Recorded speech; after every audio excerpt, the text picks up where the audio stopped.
Welcome to Retiredish, a podcast produced for those exploring retirement and those currently in retirement. I'm your host, Cameron Valadez, and today I'm talking about a strategy, or what I would actually call a tool in the toolbox for retirees, called tax loss harvesting, or more specifically, tax gain and loss harvesting. Now, tax harvesting is something investors and retirees alike can use on an ongoing basis to help manage the annual tax bill in their non-retirement accounts and investments. So think trust accounts, transfer on death accounts, and regular brokerage accounts, which are essentially those accounts that you funded with money that was already sitting around in your bank account that you then at some point put into an investment account to go to work for you. You can even use this tool to help offset potential capital gains or losses from real estate activity as well, and vice versa. Tax gain and loss harvesting is not a tool that you would use in a retirement account, however, since all of the money in those accounts is either fully subject to income taxes when you pull it out, or in the case of a Roth account, is tax-free when you pull it out. These retirement accounts are also known as tax-deferred accounts, which means you aren't responsible for a tax bill every year stemming from any potential interest or dividends or capital gains incurred inside them. Therefore, again, there is nothing to manage tax-wise. Tax loss harvesting is one of those low-hanging fruit in the investment world or the financial planning world, a free lunch, if you will, but only if you are experienced and know how to use it appropriately. So that's what I'm going to be talking about today. So let's get started with what exactly is tax gain and loss harvesting. Essentially, loss harvesting means to sell an asset or a security, such as a stock, at a loss. This in turn produces a realized loss for tax purposes and is commonly done purposely in order to help offset what is called a capital gain. Capital gains are gains that are realized on a capital asset, such as an investable security like a stock or even real estate. Now, these gains can either partially or completely be offset by capital losses. In fact, you can even have what's called a net capital loss, which is when your total losses exceed your total gains. You realize a capital gain by selling your capital asset for more than what you paid for it, which then results in a tax liability on the profit you make in the year you dispose of it. Again, this wouldn't apply in a retirement account. So just forget retirement accounts from your vocabulary when it comes to capital gains and harvesting. So you might be thinking, if I don't sell anything at a gain in any particular year, I won't have any capital gains. And yes, you would be correct for the most part.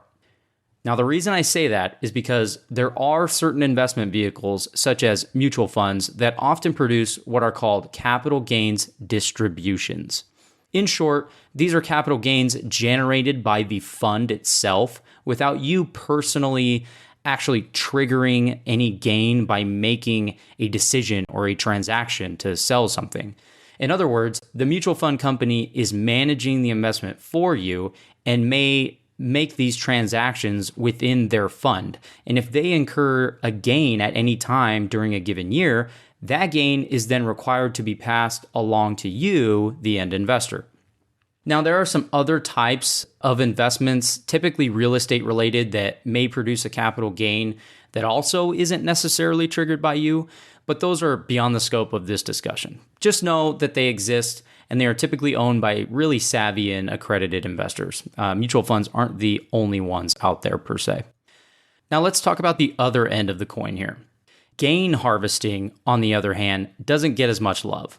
And this is mainly due to the misconception that harvesting gains and therefore realizing taxes today is always a bad idea, which just isn't true.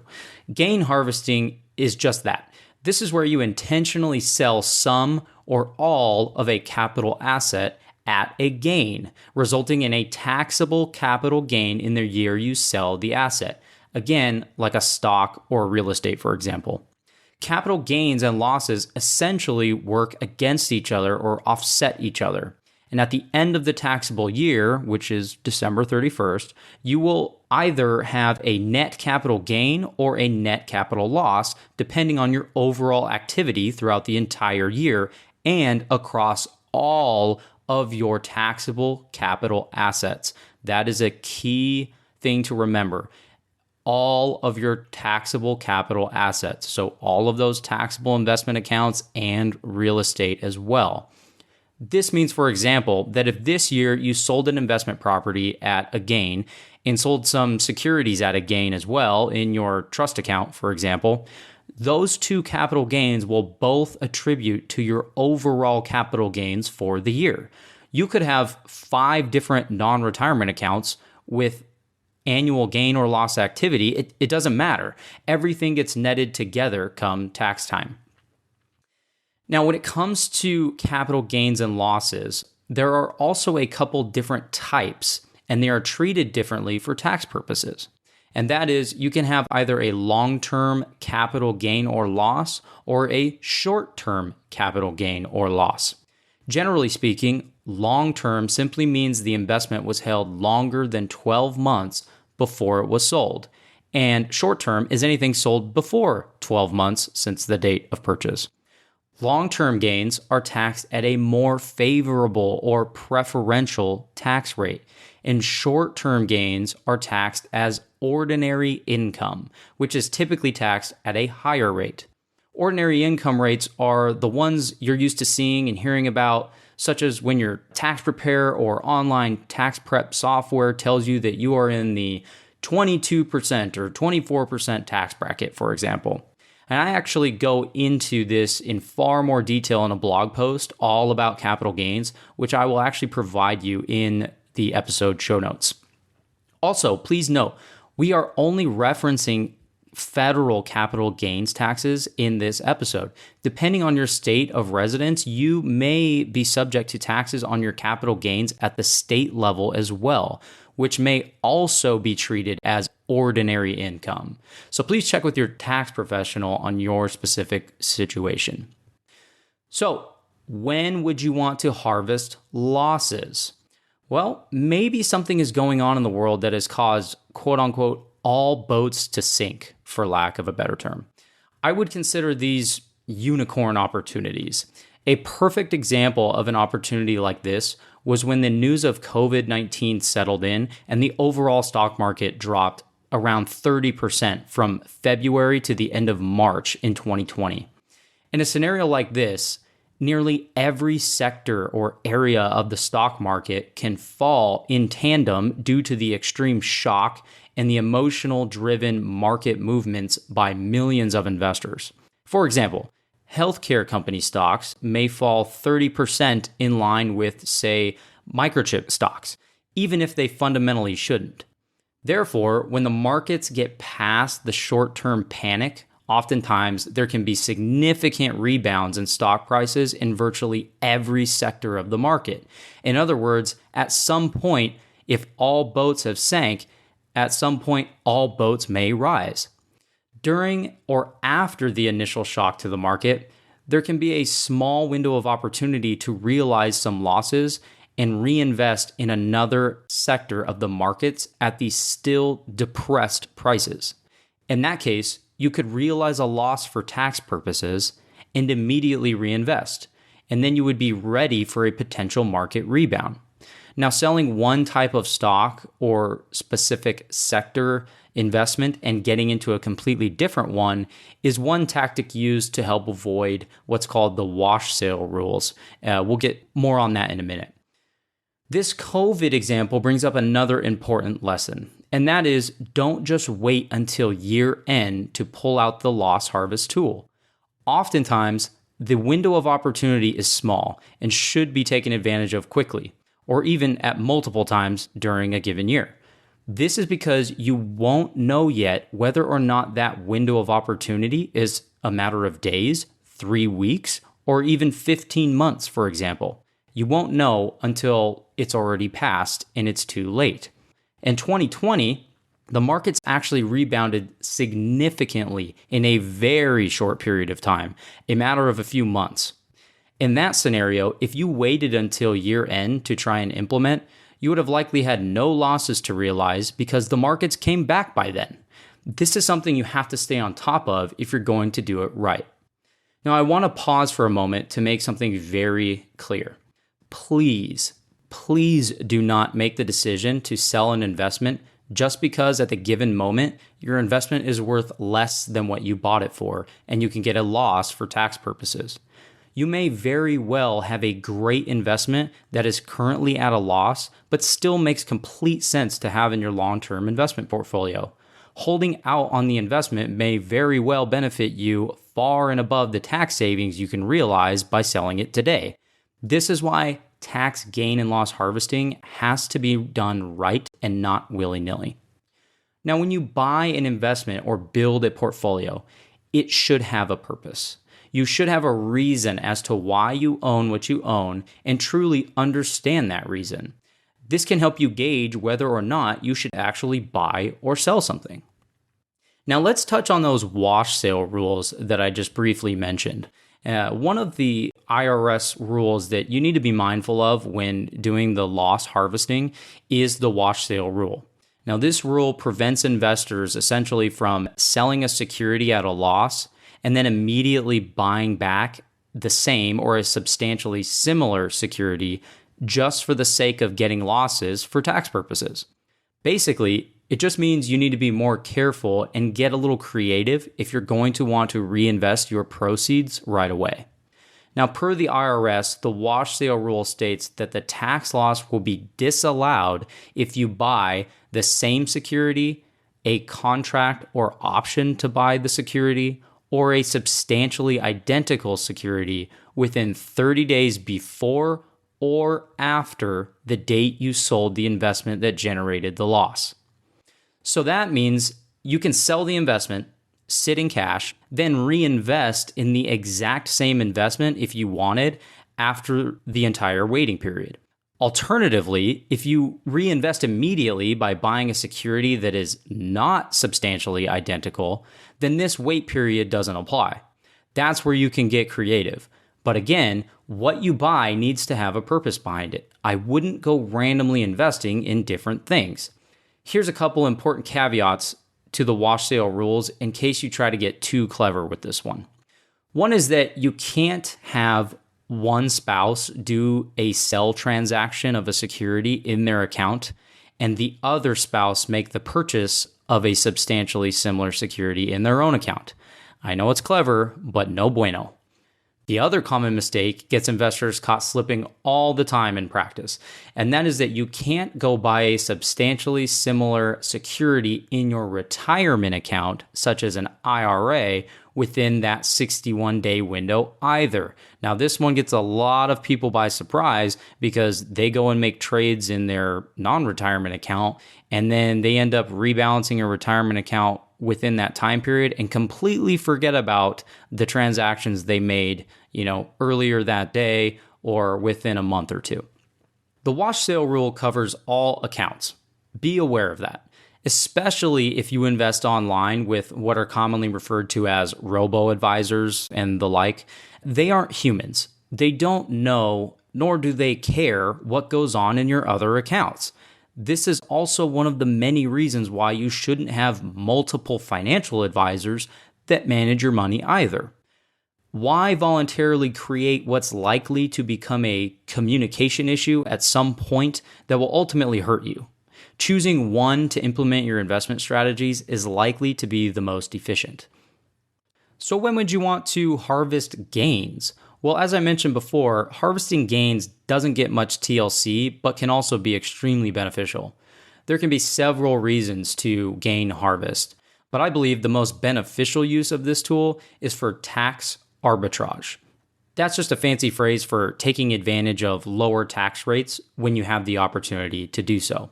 Before I get into an example, I want to give you a brief overview of how long-term capital gains are actually taxed. Long-term capital gains currently have their own preferential tax rates, like I mentioned earlier, of either 0%, 15%, or 20% for the highest of income earners out there. In addition, an individual may be subject to a Medicare surtax, which is called the net investment income tax, which is 3.8%. So all in at the federal level, the highest long-term capital gain rate is currently 23.8%. Even at the highest rate, though, this is still better than some of the ordinary federal income tax rates, which quickly reach 24% or more. That being said, long-term capital gains also have their own brackets or income ranges to determine which of those rates you will pay on your long-term capital gains, kind of like the ordinary income tax tables or ranges you may be used to seeing. For example, in 2022, the 0% capital gains bracket goes from a single dollar up to $41,765 in taxable income if you file single. And it goes from $1 to $83,350 if married filing joint. Again, these long-term capital gains brackets or ranges are different than the ones for your other ordinary income, such as your income from a W-2 job or self-employment. By the way, I have included a helpful 2022 tax sheet in this episode's show notes or on our website that you can reference for your own situation.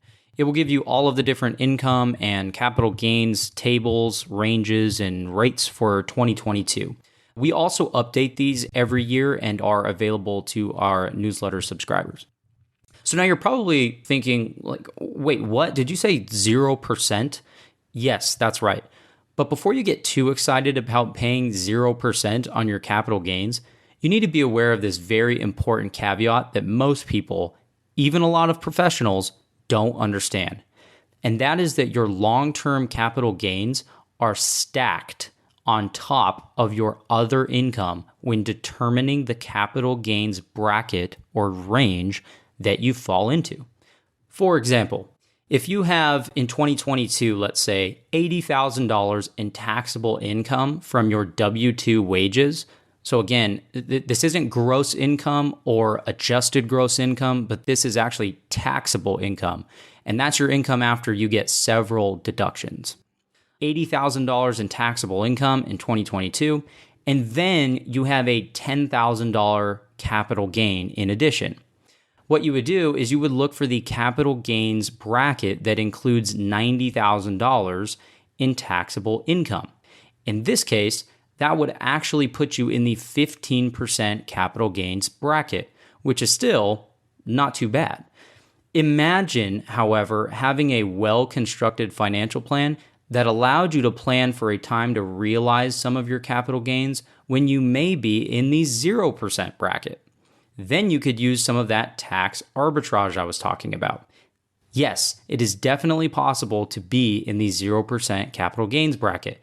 Let's do another example. Let's say the first or second year of retirement, you bring in $50,000 of taxable income as a married couple. Again, this is taxable income, so your actual take home could still be much higher than this. That would be your gross income, especially if a good chunk of your income is from Social Security, for example. In this case, with the 2022 figures, you theoretically have about $33,000 of room in capital gains to realize and pay nothing on that gain. You could, quote unquote, fill the bracket or the tax bracket range. This is again because the 0% rate goes from $1 to $83,350 for a married couple filing jointly. You could then turn around with your investment proceeds and reinvest as you please, or not. The wash sale rules don't apply to gains. If you were to reinvest, let's say, in the same or similar investment, this strategy could increase your cost basis in that investment as well. Now, what is cost basis? Really, all it is your original purchase price or your investment's starting point. It's what you paid plus any fees or anything like that. And this will reduce any future potential taxable gains if you need to sell some of that same investment again at some point in the future. When talking about tax arbitrage, I want to note that depending on your situation, it may be more beneficial to quote unquote fill the bracket with any ordinary income sources before looking to realize capital gains. Now, this is because ordinary income rates are typically higher. So if you find yourself in a situation where you have low taxable income, you may want to try and save tax dollars on those other income sources first. A good example of this is accelerating some spending, maybe from an IRA or a 401k. These nuances are why financial planning is so critical. So as you can see, capital gain harvesting can be a very beneficial tool to have in your retirement tool chest, but it only helps if you know how to use it properly. Now, does it ever make sense to do them both at the same time in the same year? Absolutely. Here's another example. Let's say your non-retirement accounts contain some investments in oil industry stocks or other securities. And also, you have one lousy performing popular internet stock you bought a couple years ago when you thought you knew how to pick stocks. I will use stocks to keep it simple in this example. The oil industry stocks have skyrocketed this year far and above what you originally paid for them, and your internet-based stock has been absolutely decimated this year. So much so that the shares are worth far less than what you originally paid for them. Therefore, your oil industry stocks now make up a large portion of your portfolio, say 15 to 20%. Now, being smart, you realize that this has become too large of a position in your portfolio and carries incremental risk. So naturally, you want to sell some of it and bring the allocation back down to earth. This would require selling at a gain and therefore incurring a long-term capital gain. Remember, in this example, you bought them a couple years ago, which is more than 12 months. At the same time, you realize you probably shouldn't hold on to that lousy company's stock in hopes that one day it will come back to the value that you paid for it. This is where we can turn to tax loss harvesting to help mitigate the tax burden. You could theoretically look to sell some or all of your internet stock in order to realize a capital loss that can partially or maybe even fully offset the gains you incur from the other sales. Not only that, but you would also have a specific purpose for realizing the gain and the loss by bringing your asset allocation back in line and getting rid of that investment you probably never should have purchased in the first place. So you see, sometimes there's a silver lining. Now I want to take some time to talk about long-term losses. If your total losses you incur in a given year are greater than your total gains, the resulting net loss can offset up to $3,000 of your ordinary income. This is unless you file taxes married filing separate, which is rare, but I do see it time to time, in which case the limit is only $1,500. This means that up to $3,000 in losses can actually offset other income you receive from, say, a job or self-employment income. This can be a huge benefit as it can save you whatever your marginal ordinary income tax rate is versus saving you on the lower capital gains rates, such as saving you 24% instead of 15%, for example. Plus, if you still have losses left beyond the extra $3,000, that additional loss amount can be carried forward to offset capital gains in future years until it's all used up. Let's put this all together in an example. Let's say you sell multiple stocks in your trust account for a long-term capital gain of $10,000. You also sell some other stocks in your trust account at a $5,000 long-term loss. In addition, you sell some bonds in yet another investment account you have at a $25,000 long-term loss. That's $30,000 in total losses. The result is that the $10,000 in long-term gains are first offset by $10,000 of the long-term losses. Then the remaining $20,000 in losses are able to be carried forward to offset potential long-term capital gains in the future until it is all used up. Remember, you can use up to $3,000 of those losses to offset this year's ordinary income as well. So, if let's say you have $100,000 of other income from a job, you would get a $3,000 deduction, which would theoretically make it $97,000 that's subject to taxation. Now, you have $17,000 in capital losses left in your bucket to carry forward into future years. It's almost like having your cake and eating it too. Then let's say the following year, you have no capital gains to offset. In this case, you are able to use another $3,000 of your $17,000 bucket of losses to help offset your ordinary income again, leaving you with a new balance of $14,000 to continue carrying forward. I think you get the picture. The bottom line is that tax loss harvesting can be extremely beneficial in mitigating your tax bill if you have savings beyond the traditional retirement accounts. I want you to realize that by reducing taxes over your entire lifetime, you can keep more of your hard-earned money in your pocket and not the IRS's. And therefore, it can help you increase your net worth over time.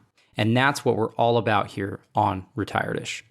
If you would like to learn more about these rules discussed and want to find more information to help you retire on your terms, you can find links to the resources we have provided in the show notes on your podcast app, or you can visit us at retiredishpodcast.com/2. Again, that's retiredishpodcast.com/2. Thank you for tuning in and following along. As always, see you next time on Retired-ish. Strategies to use, yeah. I'm gonna show you how to do this. Investing in tax, estate tips you need, head. I'm gonna give you my help. I'm gonna give you my help. Securities and advisory services are offered through LPL Financial, a registered investment advisor, member FINRA SIPC. The opinions voiced in this podcast are for general information only and are not intended to provide specific advice or recommendations for any individual. To determine which strategies or investments may be suitable for you, consult the appropriate qualified professional prior to making a decision.